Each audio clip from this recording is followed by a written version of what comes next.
Hello and welcome to Awakened with Lea, the next chapter. I'm your host, Lea, and this show is about bringing to the forefront diverse guests who have experienced adversity and major or minor transitions in life so that we can provide our viewers with courage, confidence, and tangible tools to navigate any challenge in life with the lived experience and wisdom of our guests.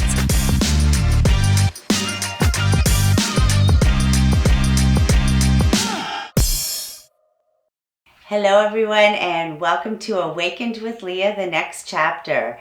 Today, I am very excited to introduce everyone to James Garrett, founder of Brain by Design and Change Up. Good morning. Thank you for being here with us. Thank you, Lea. Grateful to be here. So, James, I understand you give yourself the title of brain hacker and neuroplasticity evangelist. That's right. You got it. So what is a neuroplasticity evangelist? I think one of the most exciting areas of the research when it comes to neuroscience and brain science is the fact that our brains really can change, right? And so this doesn't seem maybe like new news now, but 20 or 30 years ago, this was a huge shift in the way that we really thought about human potential and what's possible in our nervous systems. For a better part of 100 years, we thought that brains were that they had stopped changing, in our mid-20s, but that turns out not to be the case. Turns out that our brains are changing quite a lot until the day we die. And so that's good news, right? So how do you, for me, I actually think, it's sort of I think Sharon Bakley coined this term. It's like the hopeful science, because it says that we can change, right? We can become something better than what we currently are today. James, can you share with us any adversity or challenges that you experienced earlier on in your life that really shaped who you are today? Yeah, I mean, life is hard in general, so I think that goes for everyone. One of the things that really excited me and got me interested in the science of neuroplasticity was my own. We have a family kind of history of OCD, and so I noticed those sort of checking tendencies and whatnot, and sort of overly perfectionistic tendencies, that kind of thing, in my young teens. I was probably about 12 or 13 years old. And for me, this was like, oh, I can't tell anybody. Like, I just have to hide this, and so I did, and very much closeted that embarrassing, I guess, part of me for literally decades. And I stumbled on the science of neuroplasticity, and part of it was like a light at the end of the tunnel, like, oh, maybe that's something I could actually overcome, or change about myself. Because on the one hand, I don't think I was handling it well, meaning there was a lot of shame around it, right? So I don't think that was necessarily a good way to go about it. But on the other hand, as I sort of started understanding a little bit more about neuroplasticity, it was like, wow, it makes me feel like I can get control of my own mind and manage it in a way that I feel like I'm at the driver's seat of that process. Instead of it driving me, I'm driving it. And through a series of it was basically mindfulness and meditation, but other things as well. Really did change that sort of deep, that what I would consider a very hard thing to change. And so it inspired me and helped me to see, well, if that's possible, what else is possible, And so, yeah, I over the last 2 years, I built something called the Deep Change Project, where I really was pushing the boundaries of neuroplasticity and trying to really deeply change who I am and who I show up as in the world. really asking the question, like, what are we capable of? Like, what is human potential? And are we living far below our own potential? So I just want to share with our viewers, if they don't quite know what OCD is, obsessive compulsive disorder. How did OCD specifically show up for you? Specifically, there was a couple of manifestations of it. One was a sort of I would call it like perfectionism run amok. So basically, not being satisfied with whatever I was doing until it was perfect by some kind of internal standard. So that, on the one hand, can be a positive depending on the context. But on the other hand, it's a degree thing, right? So at a certain point, it becomes harmful when you're spending days, for example, working on something or making something just so, right? But also things like symmetry, obsessions with symmetry, um, and your sort of classic checking compulsions where you're double checking things like locked doors and making sure ovens are off and that kind of thing. So again, I think things like this, as I see them, are all based on it. They're all on a continuum. I think the way that we've traditionally thought about these types of even the word disorder, I think what they are. I think most of what they are. I think the DSM, the Diagnostic and Statistical Manual, which is like the Bible of mental health.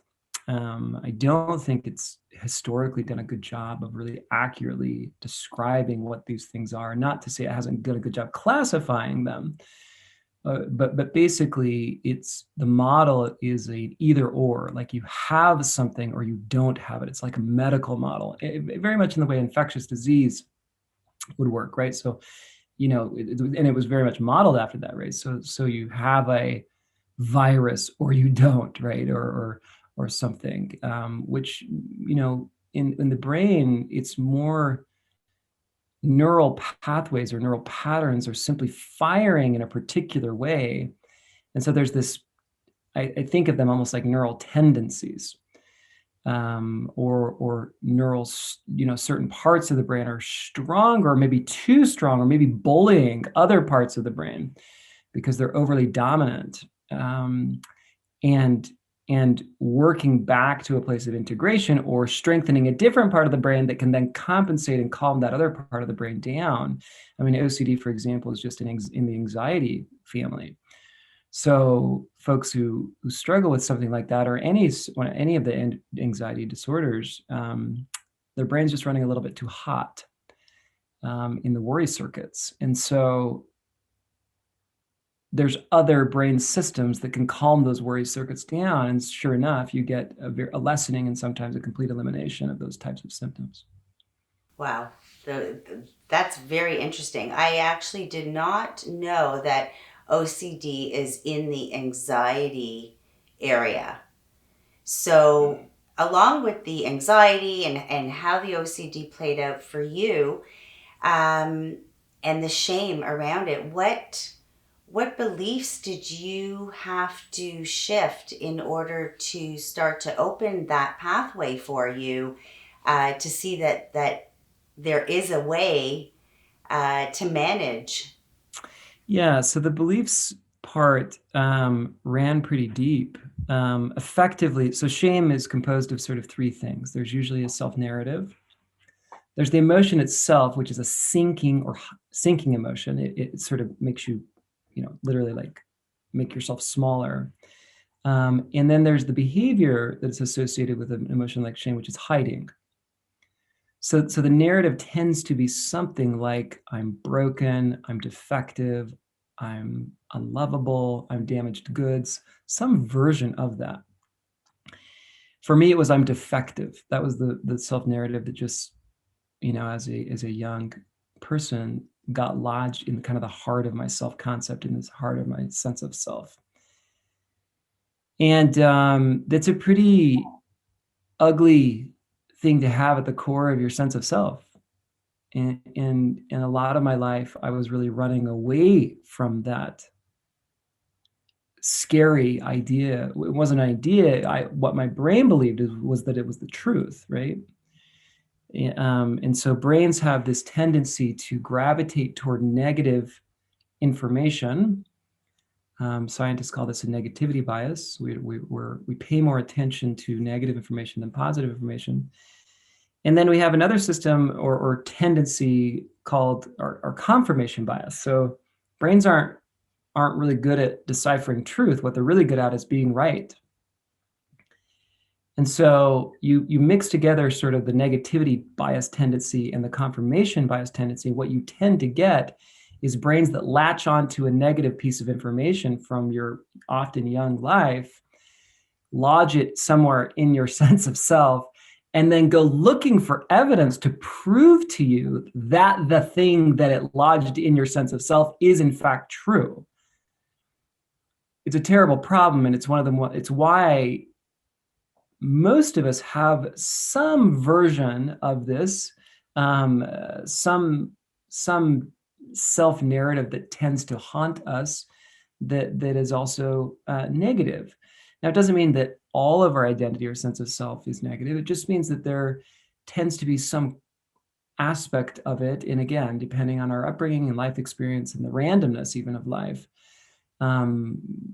there often is some kind of negative self-narrative that we feel, so that where self-sabotage lies, where our lack of confidence lies, where things like imposter syndrome kind of grow out of, is this feeling of like, oh, I'm not quite, ready or whatever for doing what I'm doing.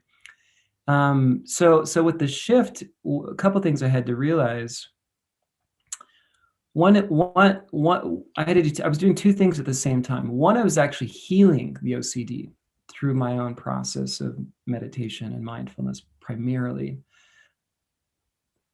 And then the other thing I was doing simultaneously is not linking, or trying to de-link, right, my value with overcoming this thing. So both things were happening simultaneously. There's this lovely quote by Carl Rogers, who was a humanistic psychologist, and really had a massive influence throughout all therapeutic modalities.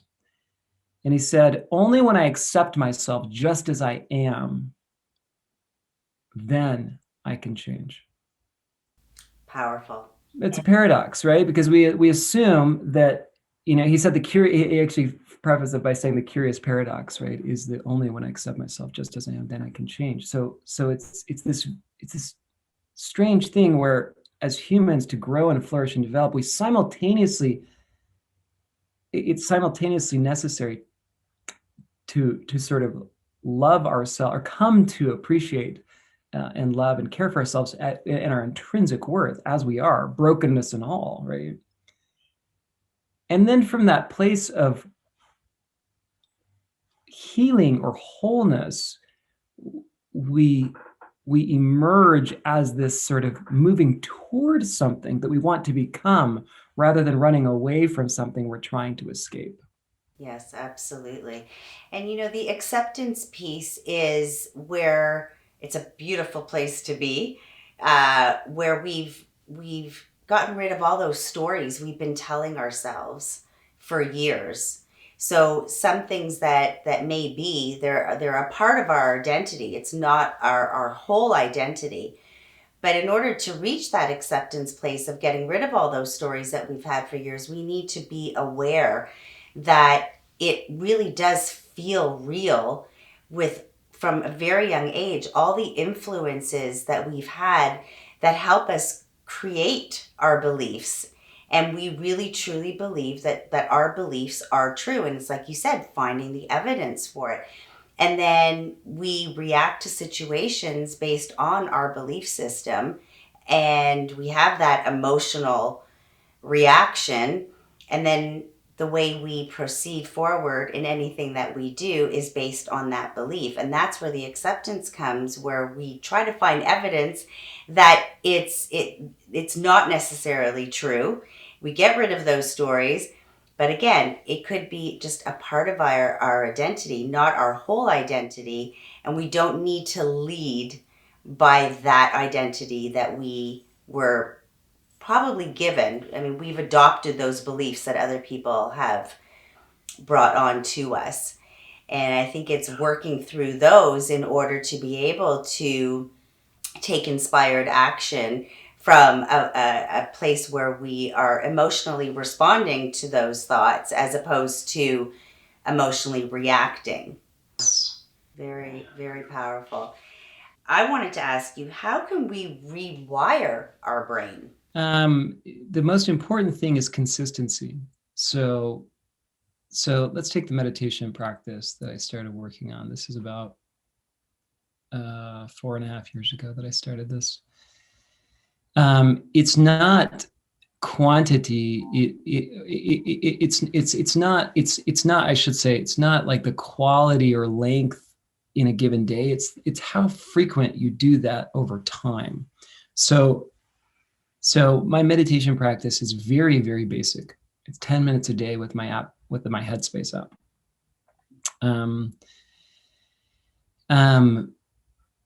Now in it, and so meditation and mindfulness, of course, have exploded in popularity. The apps have made this super easy and understandable for a large majority of folks who want to try this.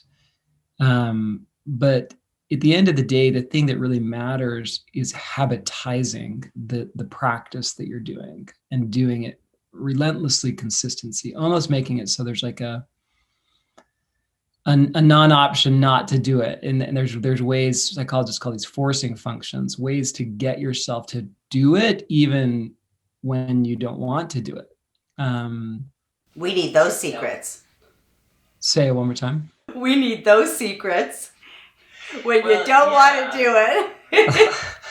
Well, yeah, you have these competing systems of the brain. The main one is like a conservation system. Your brain's trying to always conserve energy. Your brain's an energy Scrooge. So it doesn't like to spend energy. It doesn't have to spend. They call this the law of least effort. So given a choice between two different options, if one's slightly easier than the other, your brain's always going to choose the easier option. So new habits are always the harder option by default, because there are new behaviors. It's unfamiliar.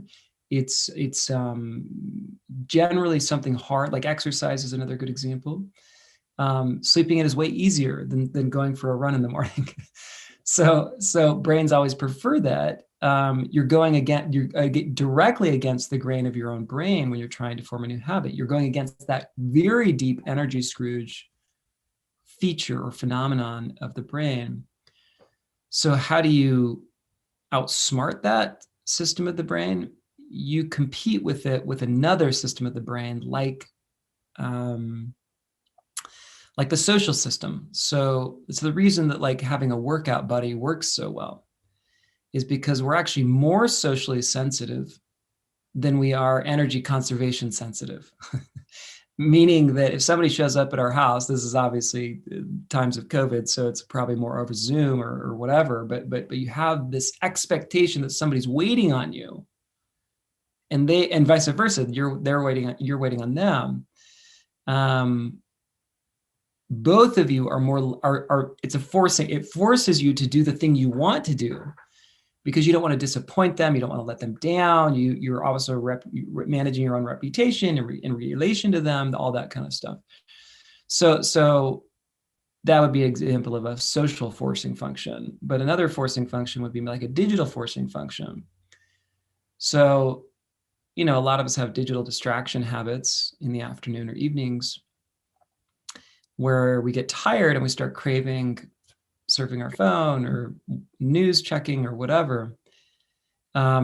Understandable, but also overcomable, not by willpower, but using an app that blocks those websites that maybe we just don't want to visit in the afternoons. Call it the news suite of news websites. Like you can, my favorite, the app I use is called Freedom to do this, freedom.to. But there's a lot of good ones. Cold Turkey is another nice one. But so outsource that problem and make it so it's a non-option, right? It's not an option. You go to check the website and a big green screen with the butterfly comes up, says you are free from whatever newssite.com. Go like take a breath or something, which is great. It's annoying, but also exactly what you intended when you set that up. And so in the moment of weakness, you go to do the thing that's easier and you simply can't do it. That's more like what you want to be doing.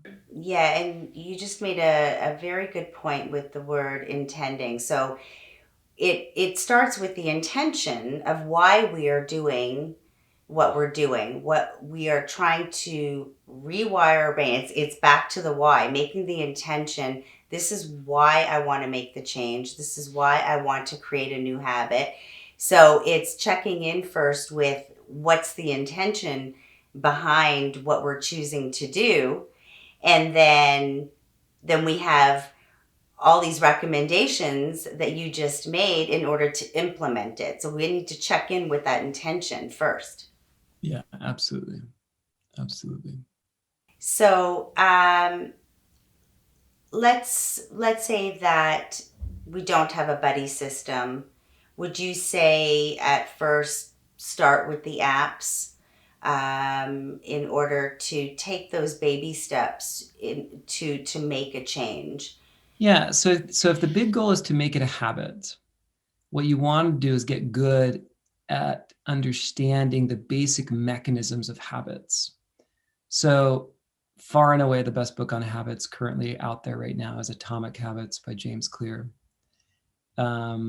It's so well written that every page sparkles with brilliance. You really want to get your head around the different components of habit, the habit formation process, because then you can intervene at different levels. So for example, cues or triggers are a big part of the habit kind of cycle or loop. And when you start realizing that, oh, I just need to anchor my new baby habit, whether that's a meditation habit or an exercise habit or a gratitude journal habit or a better sleep habit or whatever, I need to anchor that on top of something I already do. So currently my meditation habit happens in my car. So I have privacy. Cars and bathrooms actually are probably the two best places we have consistent privacy. Especially if you have kids, right? It's like, where can I get away from the kids? Well, bathrooms. Nobody thinks about this, but it really is like the one. Yeah. The bathroom and the shower are like the only two sacred spaces left, right? That we don't get interrupted. And so, but cars are one of the very best because they're self-contained vehicles. We can close the door, so to speak. So after I drop my daughter off at the bus, she's in second grade.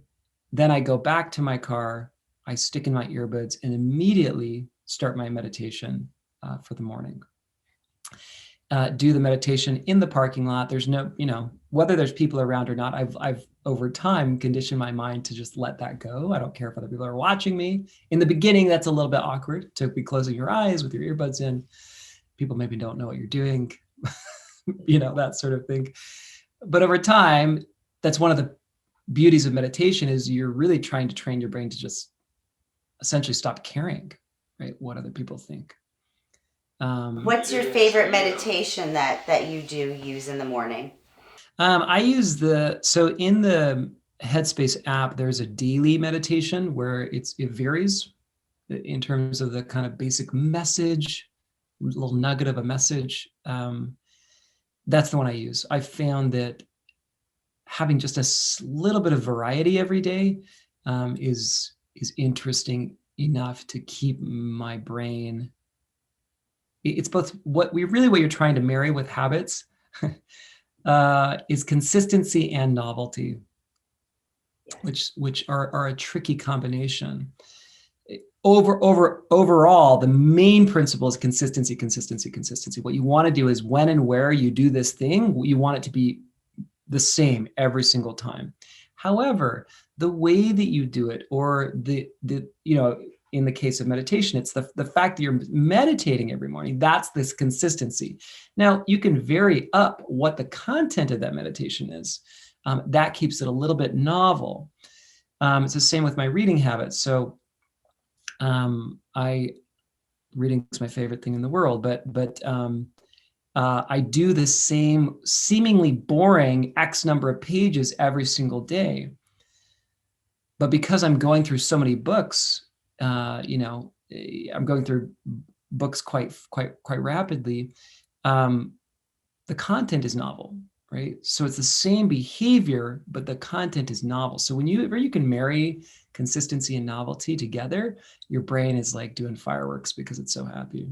Yeah, a great example of how to keep the motivation, keep that momentum of constantly wanting to return to the consistency of what you're doing, because it's actually quite exciting to hear what this meditation is going to bring me today, because you're changing it up. So it's, allowing that space for change of the content, but you have that anchor of, well, finding that anchor for you. So for you, that anchor in the bathroom or after you drop your daughter off in the car. So the key thing is finding that anchor for things that you are already doing in your daily life.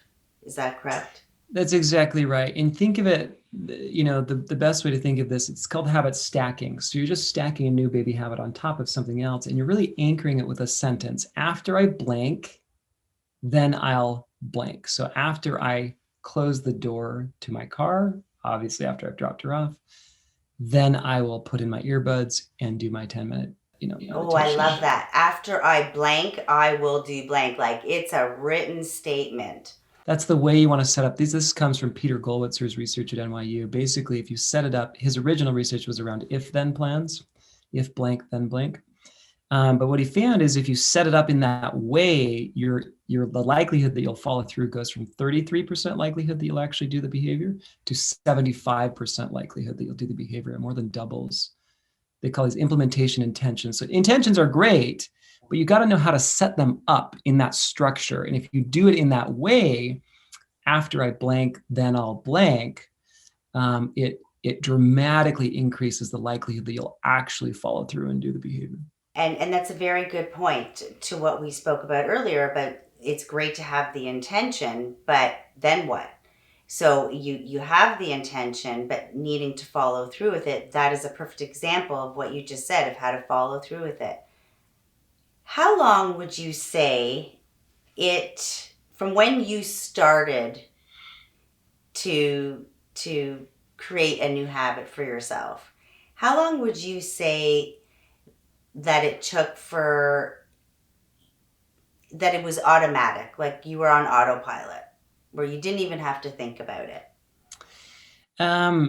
So the science has gotten pretty clear on this. Habits on average take 66 days to form. 66 days, okay. So you can think of it like I'm building a neural route 66 in my brain, all right? That helps the mnemonic. That's an average. All science is based on averages. So it all depends on the level of difficulty. So exercise, which tends to be a more difficult habit for all of us, takes, for example, 91 days. So it's in that more like 3-month range rather than 2-month range. However, mini habits, what BJ Fogg has done a lot of research on, he calls them tiny habits. He's a professor at Stanford. Those take a little bit more like 1 month. So it all depends on degree of difficulty. The range is 1 to 3 months, but the average is about 2 months. Can you talk a little bit to, you create a habit, it's way past the 66 days, 91 days, and for a week, you need to take the time off from whatever habit you created. Because I've seen this being a pattern over and over again, that once you step out of it for a week, it is so hard to get back into it. So do you have any words of wisdom around that? Yeah, sure. Yeah, the first thing is, well, one of the systems I like that helps break the kind of all or nothing thinking trap, which tends to be what we do when these types of things, life throws us a curveball. And life is going to throw you lots of curveballs. It's just, so you got to plan for it, not be upset when it happens, because it's going to happen, right? So my favorite system is something called elastic habits. This is a system designed by Stephen Geis, and he wrote a nice book called Elastic Habits. And basically what he says is that, the way to do this, building on the science of mini habits or tiny habits, which have a lot of virtues and benefits to them, basically what you want to do is you want to create a small version of the habit, a medium version of the habit, and a large version of the habit. So in my morning run, for example, I was very much a yo-yo exerciser for a large portion of my life, embarrassingly large. But in 2019, I started running consistently every morning. And so now I run about 2 miles a day. That's my medium, but that's my medium level habit, 2 miles. I have a mini version of that. So if my 7-year-old happens to, like, whatever reason, pop out of bed early, number one, she's coming with me. I'm not, and she knows that, and she loves it, actually. She's coming with, she's getting her exercise clothes on. We're going together, but she has littler legs, so she can't do 2 miles. So we just run once around the park by our house, which is about maybe a quarter of a mile. So that's my mini habit. It takes me about 5 minutes. Mini habits tend to take 1 to 5 minutes. And I do that instead. Now, did I not do my habit for the day? No, I actually did my habit for the day, because I have 3 different options to fulfill that intention, right? One is a mini, which is once around the park. One is a medium, which is 2 miles. And I have a hard, which is 4 miles, which I rarely do, but I do occasionally when we go on big hikes, or I'm feeling particularly ambitious on a weekend or something. And then I'm tracking that, right? So in my own tracking system, again, Stephen Geis has is designed like an elegant way to track this. His website, if anybody's interested, I have no affiliation with him, is just minihabits.com. So it has this lovely tracking system where, not surprisingly, you want to represent what degree of difficulty of the habit you've done, whether it's a small, medium, or large habit, right? So the way you do that is with color. So on the given day for that particular habit, did you go for a mini run, a medium run, or a large run? If it's mini, it's green, essentially. If it's medium, it's blue. And if it's red, or it's large, it would be red. So then what's so great about a habit tracking system is that it's data. It's actually feedback that at a glance, you can actually start looking and tracking each of your habits and seeing at what level of intensity basically you're executing on those habits. Now, because mini habits should be anywhere from 1 to 5 minutes, and generally speaking, you want to err on the lower side of that, 1 to 2 minutes. There really isn't a day that, so you want to emphasize consistency and make it so that you have an option that's so small, there's really no reason not to miss, or there's really no reason to miss, sorry. Because even if it's 11:48 p.m. and you're exhausted, if you just do the mini version of all your habits, it's only going to take you 5 or 10 minutes anyway. So the first thing to say is that there's better ways to design in advance for these kinds of things. And I think this is one of the better systems. I love how you just phrased it, design.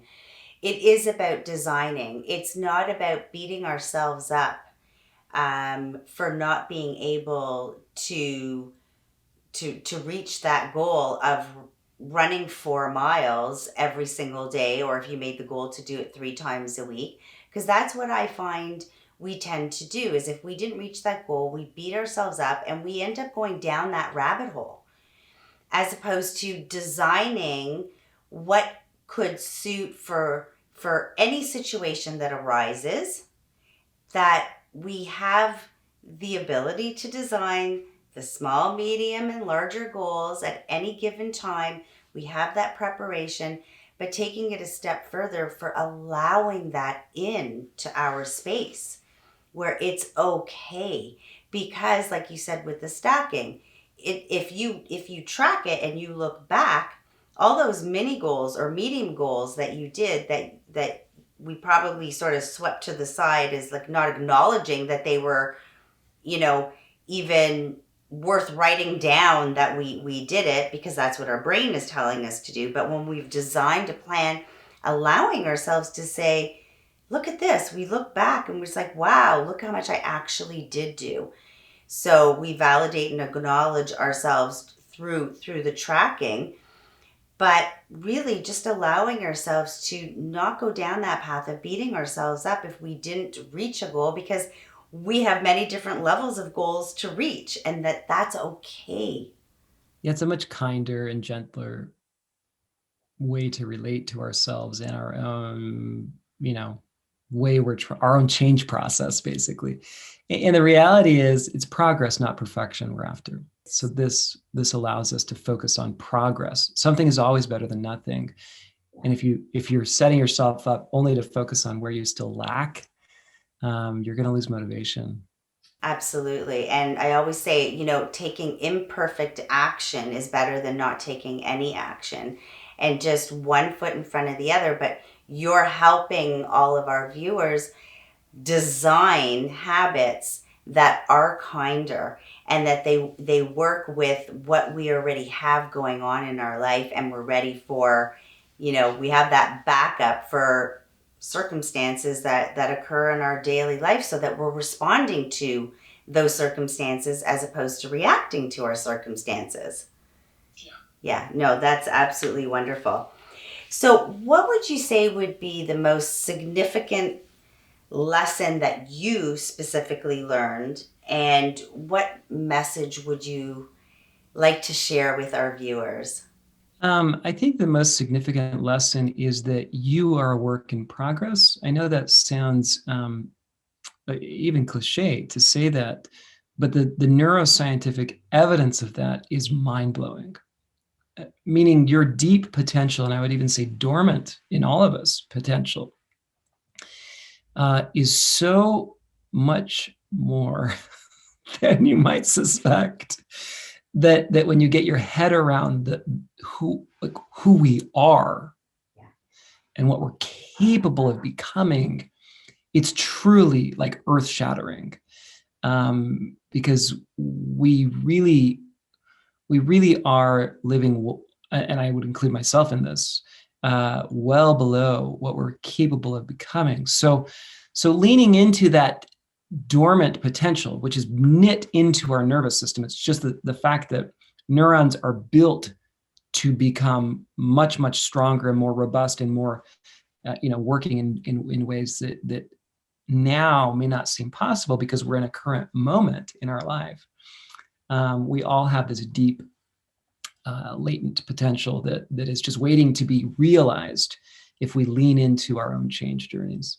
Thank you. That's a beautiful message. And I always say that there are so many beliefs that are subconscious, and that's why I love working with the awareness piece, where people realize that there could definitely be a different way, and reaching these aha moments, you end up tapping into who you really are, and then magic happens from there. So thank you. That's a wonderful message. That is all the time that we have today, but I want to thank you so much for your courage, for sharing your intimate story about OCD, and in the hopes of your story giving light to anybody who may be suffering at this moment. And I appreciate you helping me on my mission to support those in need. And I hope that you will return again onto the show. Thank you very much. You're so welcome, Lea. Thanks for having me. And to all my viewers, I want to thank you so much for being here, and I look forward to sharing this space with you next time.